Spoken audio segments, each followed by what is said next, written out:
जी अस्सलाम वालेकुम, welcome back to my another video, another day and another vlog.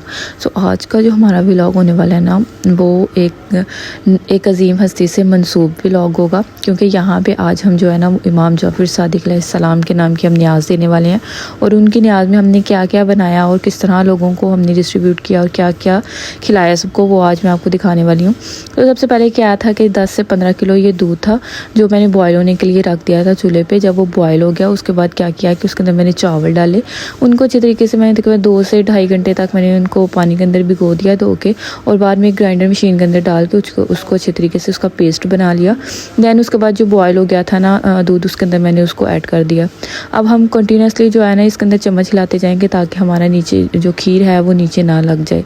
ठीक है, अच्छे तरीके से आपने चम्मच हिलाते जाना है, और अगर आप अंदर रुक जाएंगे तो ज़ाहिर सी बात है फिर वो आपकी लग जाएगी। और अगर जब भी आपने कोई काम करना है तो आपने फ्लेम उसकी जो है वो नीचे से लो कर देनी है, बाद आपने कोई काम जो है ना वो करना है। यहाँ पे आप भी जो थी वो कंटिन्यूसली इसके अंदर जो है ना चम्मच हिला रही थी। इतनी देर में मैंने क्या किया कि मैंने अपना जो दूसरा काम है ना न्याज़ के लिए, जो मैंने टिक्कियाँ बनानी थी ना, वो उसका काम स्टार्ट कर दिया। यहाँ पे हमने मैदा लिया है, सवा पाही मैदा है, सवा पाही जो है ना वो इसके अंदर हम डालेंगे सूजी। ठीक है, नीचे पहले मैंने उसको स्ट्रेन अच्छी तरीके से ये छान लिया था मैदे को भी, और उसके बाद जो सूजी थी ना वो तकरीबन एक ही क्वांटिटी में मैंने दोनों चीज़ें ली हैं, और उसको भी आपने अच्छे तरीके से जो है ना वो छान लेना है। तो जब आप अच्छे से छान लेंगे उसके बाद आपने क्या करना है कि अगर आप सेपरेट तरीके से चाहें तो सेपरेट भी आप अलग अलग छान सकते हैं अलग अलग बर्तन में, लेकिन जब बाद में एक साथ ही इनको मिक्स करना है तो फिर एक बर्तन में ही मैंने काम ख़त्म किया। ठीक है, इनको भी अच्छे तरीके से मैंने आप इसमें मिक्स कर लिया। और दूसरी तरफ मैंने क्या किया कि जो चीनी थी ना उसको मैंने 1-1.5 घंटा पहले जो है ना पानी में हल करके रख दिया था ताकि वो मेल्ट हो जाए।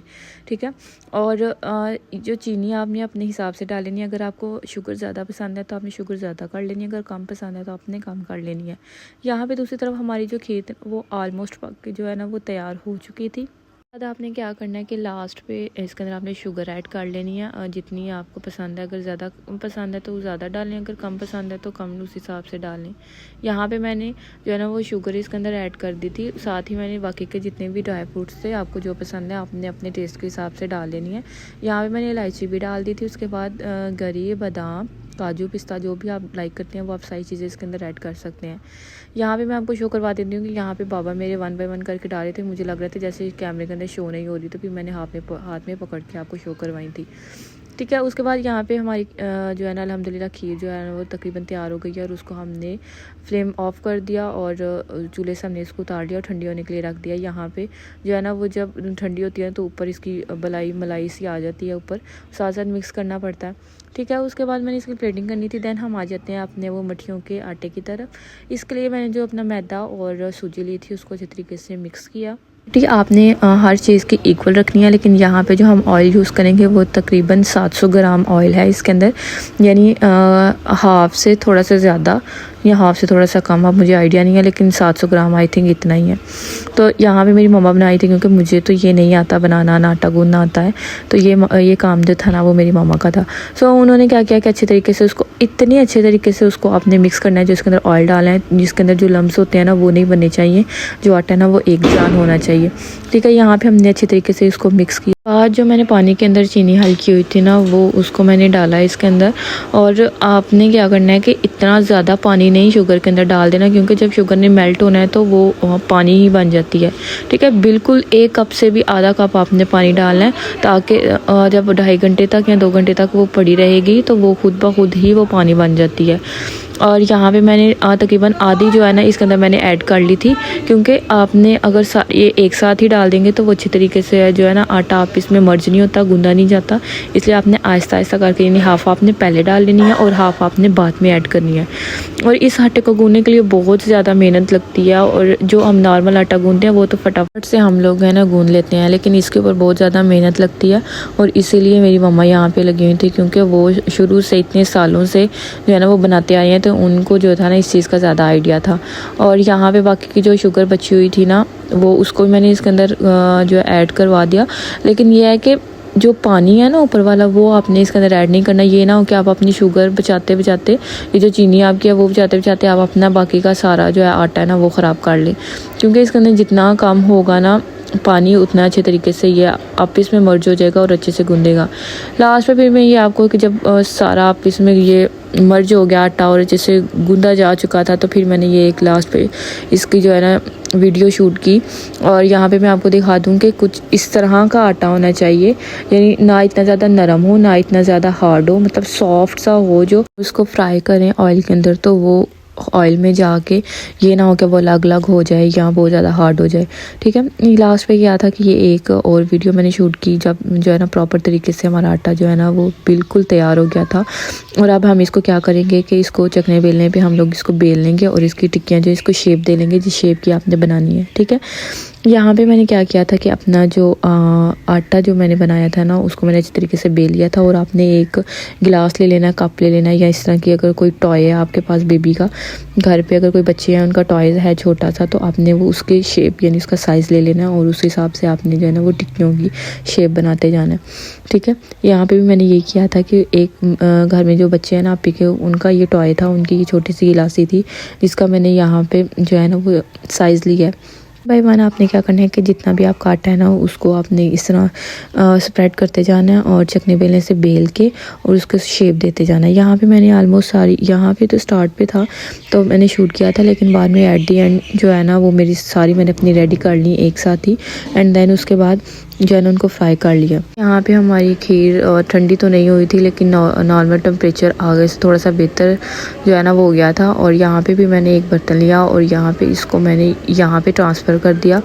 1 बाय 1 मैंने सारे बाउल जो है ना वो फिल कर लिए, जो न्याज पे रखने थे, ख़त्म के लिए रखने थे। बाकी की जो खीर है वो हम सारी लोगों में डिस्ट्रीब्यूट कर देंगे। ठीक है, और ये देख सकते हैं आप यहाँ पे मैंने मौला के नाम को भी यहाँ पे मैंने मेंशन किया था, जिनके नाम की हमने ये न्याज दी थी। यहाँ पे 3-4 मैंने बाउल जो है ना वो फिल कर लिए थे ख़त्म के लिए, जहाँ जिस पे हमने ख़त्म देना था। और बाकी की जो खीर बची हुई थी ना वो सारी जो लोग आएंगे घर में न्याज खाने के लिए, ये हम लोग उनको जो है ना वो दे देंगे।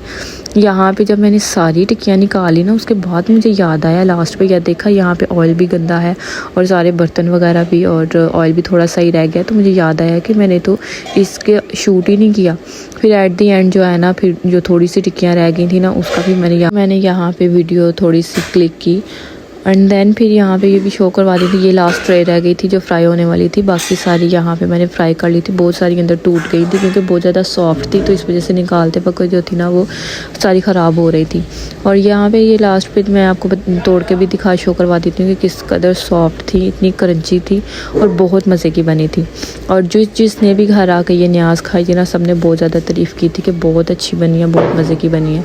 उसके बाद यहाँ पर मैं आपको दिखा रही हूँ, यहाँ पर मैंने बनाई थी और साथ बनाए थे चने।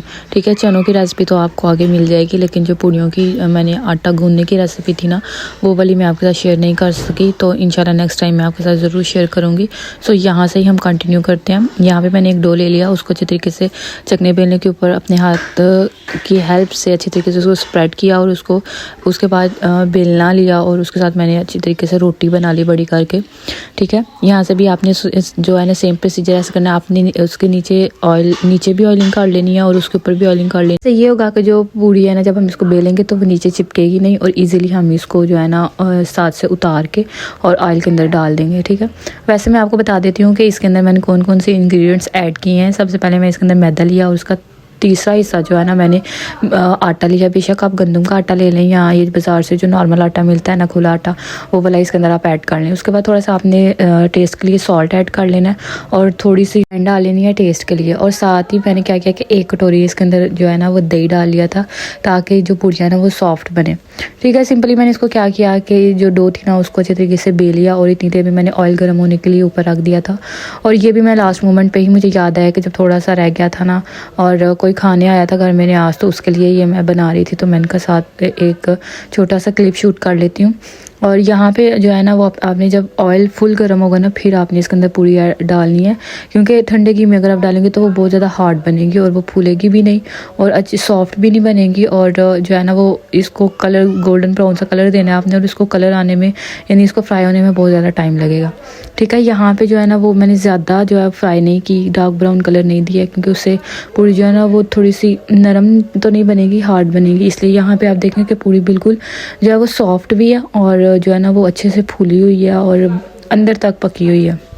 बाद हम क्या करेंगे, पूड़ियाँ तो खैर मैंने बना ली थी और साथ में मैंने चनों की रेसिपी भी आपके साथ मैंने कहा शेयर कर दूँ। और ये सिंपली मैंने क्या किया है कि प्याज और जो लहसुन था ना उसको फ्राई कर लिया और उसके बाद पहले चॉप किया, देन उसके बाद उसको फ्राई किया और यहाँ पे गोल्डन ब्राउन सा मैंने इसको कलर दे दिया। देन उसके बाद चॉपर मशीन के अंदर मैंने हरी मिर्चें और टमाटर लिए, ठीक है, मीडियम साइज़ के 2 लिए थे और जो मिर्चें हैं ना वो 5-7 होंगी, ठीक है।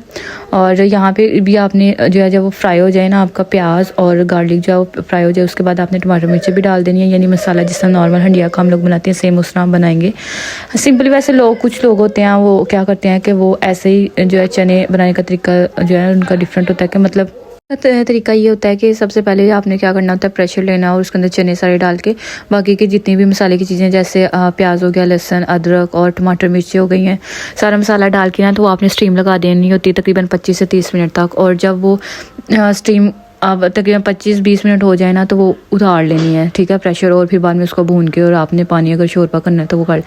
लेकिन अगर आप पहले मसाला भून के चनों को बाद में ऐड करेंगे तो ये भी तरीका ठीक है। तो मैं आज इस तरीके से बना रही थी कि सारा मसाला वगैरह पहले चॉप कर लिया, उसको फ्राई कर लिया, साथ में बाकी के मसाले और बाद में चने वगैरह डाल के फिर उसको स्टीम लगाएंगे।